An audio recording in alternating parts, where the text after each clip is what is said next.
missed quite a bit of cricket. You know, I was over the moon to get the call to be back in the squad, to be honest. So I could never have really dreamt of scoring 100 on my comeback test. But yeah, it does make it a little bit sweeter because obviously a frustrating time. You know, 5-6 weeks out for injury. You know, you're watching the boys all summer. You want to be out there. So yeah, really good day. How difficult was it last week not being involved in the home test? Yeah, of course. I mean, whenever there's a test match on at Edgbaston, you wish to be a part of it. Yeah, it probably just came a little bit too soon for me. You know, having spoken to the selectors, and, you know, I tried my best to be ready for that test match, but you know, wasn't quite there really. You know, it's a wise decision for me to go out and get some more cricket, albeit white ball stuff for Warwickshire, but I think it was worthwhile. England obviously badly needed you coming back. With them not being bad, were you confident you were ready to be at your best? Yeah, I think so. It would have been nice to probably have a little bit more red ball cricket under my belt, but you know, I definitely felt like my body was ready, and you know, from a mental side of things, I was ready to play if called upon. You know, obviously coming in place of Ben Stokes is quite big shoes to fill, but you know, you try not to think about that. I try not to play like him. I try to play like myself and try and do my job for the team. And thankfully, I've done that so far. Yes, Mel. Most of your runs seem to have been scored at number 8, but would you like to bat higher up the order? Well, I made my test debut at 6, so you know, that's probably a little bit too high, a little bit of a nosebleed at 6. But no, I honestly don't really mind where I bat. You know, I suppose batting at 7, you get a little bit more of an opportunity to bat with the genuine batsman. But at the same time, batting lower down the order, there's almost less pressure on you to score runs. So I suppose I don't really mind where I bat. I just try and do my job for the team. I will always try to have that mentality as a batsman wherever I bat, whatever number it is, and try and score as many runs as I can. You know, if I'm batting 9, for instance, I don't try and, you know, dash to 20 and then, you know, have a swing. I always try and play properly and have that mentality as a batsman. Mel and Ali. Just to if I can, one, your figures at Lords are frankly ridiculous. What is it about this ground with that and ball, frankly? I don't know, to be honest. I've obviously had a couple of good games here in the past. You know, it's only my third test match, I think, here. So, you know, I haven't played a huge amount of cricket here, but at the same time, whenever I have, it's gone reasonably well. So, I don't know whether that's the surface, the conditions, or I've just hit form at the right time when it's Lord's week. But you know, I do generally have enjoyed bowling here. The slope gives you a little bit more to work with as a bowler. You know, when the sun's out, it can be flat, but you know, when it does get overcast here, the ball does move around, and that slope just does add a little dimension to it, you know, the game as a batsman. So something else to think about. But you know, I feel like I've bowled well, particularly from the nursery end here, and I've found good rhythm in a few test matches now, which is nice. And speaking of the nursery, and you've got your own little nursery at home, first test as a father, how's that been different, especially sleep-wise and everything? Yeah, it has been a little bit different, a little bit of a shock to the system, but obviously fantastic as well. It's, you know, so it puts things in perspective. You have a bad day at cricket and you go home. It's nice to have that breakaway. The lads did ask me actually where was the baby celebration, but that wasn't, for some reason, wasn't on my mind. I didn't really have any ideas of how I was going to celebrate and didn't really know how to celebrate, so you know, obviously just delighted. Ali? Chris, you dreamt about scoring a test on the Lords. What was that feeling like when you scrambled that 3 over? Yeah, I mean, it's still a bit of a blur, I suppose, and you know, it seems to go so fast that 30 seconds of raising your bat feels literally like a blink of the eye. But yeah, an incredible feeling. You know, I was probably getting a little bit nervous through those 90, well, probably a little bit earlier than that, to be honest. Went from 60 to 80 pretty quickly, and then all of a sudden you start thinking of 3 figures. You know, you start waffling the things outside our stump, which I hadn't been doing. Johnny came down and had the word, which settled me. And yeah, that feeling of raising your bat to a standing ovation at Lords, as you said, it's a bit of a boyhood dream, and it's just, I suppose, I'm lost for words a little bit, but it was a, you know, special time, special day for me. Can you tell us about the cricket with Virat yesterday, because he was come back in. I guess you probably see the primary job doing the balls to take out the kingpin in Australia, in India's lineup must be pretty good. Yeah, it was. I mean, we all know how good Virat is, and he's a world-class player, and number one, I believe, in the Test rankings. So, and he's obviously like you say, kingpin in India's lineup. So it's important that we try and get him out as early as possible in every Test match going forward. But particularly yesterday with the ball moving around, I felt like that was a really good opportunity to try and get him out early. And fortunately we managed to do that. But yeah, it's a great wicket. I think the most important thing was that we got him early, because obviously once he gets in, he's very difficult to get out. So obviously delighted with that wicket. Yes, and then John. Give up. Yeah, congratulations on 100. Till your own innings and the partnership with Johnny, there were phases when the Indian bowlers were also dominating.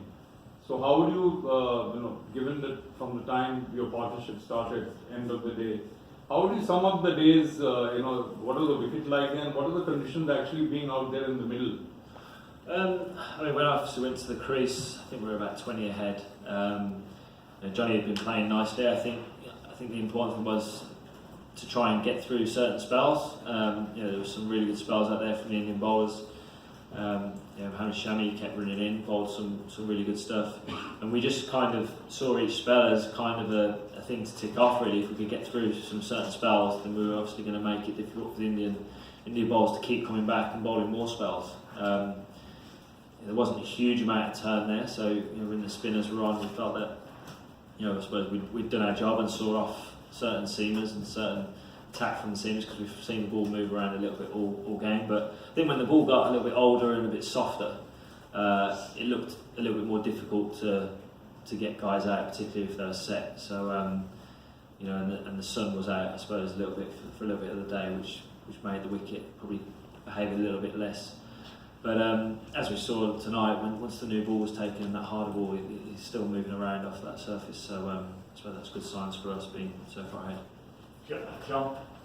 Chris, I was going to ask about that freakish passage of play yesterday where drop catch, consecutive balls twice, the same field on every occasion. I mean, what was going for you, mate? I don't know really. Obviously, when a ball goes down, you know how difficult it is. Catching's not an easy skill, and the guys are working extremely hard to try and make sure we take every chance. But it's part of the game. Chances are going to go down. So as a bowler, you kind of, although you're frustrated, you don't go too hard at your fellow fielders. But obviously you're frustrated when a catch goes down, but you've still got a job to do next ball.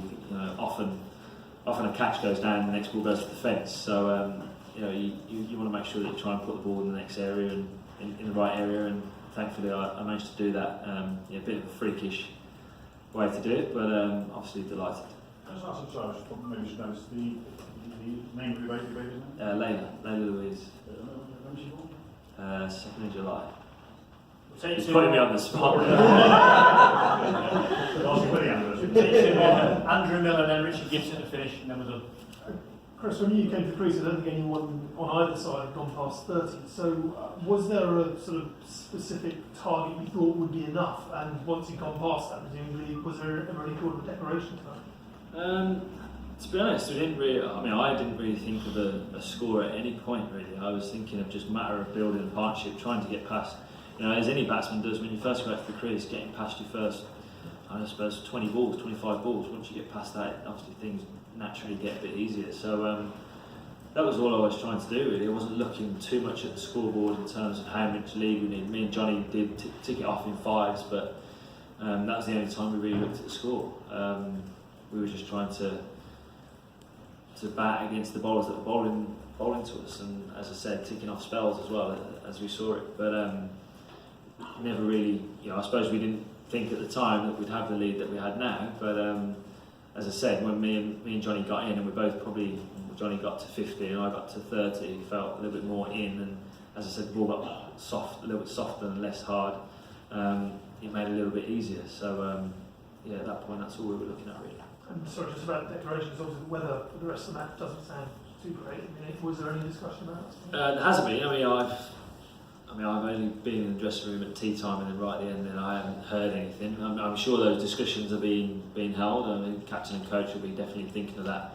You know, how much you can trust the forecast, I don't know, but I haven't seen it, so I don't know exactly what's going to happen. But you know, if there is a bit of rain around tomorrow, that might play into our hands with it being a bit overcast, a little bit of moisture around. Hopefully, it moves around like it did on day one. I'm sure it won't quite move around as much as it did, but you know, with a significant lead, hopefully we can, whenever it is we come to bowl, we can put the Indian batsmen under pressure with obviously some scoreboard pressure there as well. Chris, you've obviously missed some cricket through injury, quite a chunk of cricket through injury this year.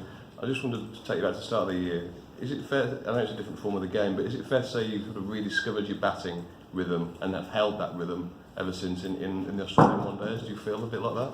Yeah, I suppose so. I mean, you know, I didn't bat as well as I'd liked in Australia. You know, there's no doubt about that. I didn't score as many as I'd liked there. But yeah, certainly found some sort of form and rhythm with the bat, as you say, during that India one-day series. That's definitely probably the best one-day series I've had with the bat. And then I suppose I've carried that through. You know, obviously having a chunk of cricket, missed a chunk of cricket throughout the summer, I suppose you have to refresh and come back into the game, and form kind of goes out the window because you've had that bit of a break. But you know, I felt in good rhythm in the nets, and felt like I've been hitting the ball okay.